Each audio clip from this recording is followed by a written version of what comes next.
Lá Domhanda na Léitheoireachta os ard atá inniu.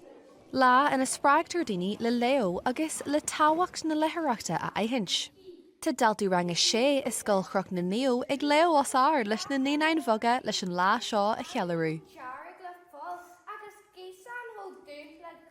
Riimiis na tríhacha bhoga dána nína inniu legan actual den scéal bhí dar honor agus dí slíon agus bhain na nína le soltas agus mi daine fásta. Bhí mar déanana ar chunéach dat inniu, bhí sé cása le drama agus bhí más ar anna bhí más mocht tíí armsa agus sílim gur bhaintead le soltas bhí gar carin agus bhain an soltas fásta.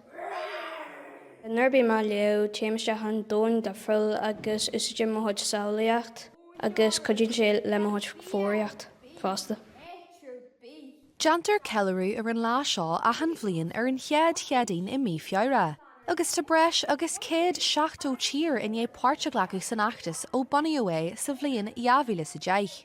Tá an léitheoireacht ínta táhaachta mar chuidir se le fácla ure ólam agus bunim an soltas leo fásta. Is Scoil síl táhaachta é an léitheoireacht. Dhéanann muid go mór léitheoireacht mar daoine ága agus daoine sinne. Dar le Lidworld a bhainaí an cealarú seo tá ceangal láidir idir an Léitheoireachta as ard agus rath acadúil agus fálanne an fáiste. Mar sin máiltar do gine yoga léamh as ard sa rang agus sála inniu agus a maihan seo go maiith. Kathryn Nuacht Aip Cúla4 Léitheoireachta.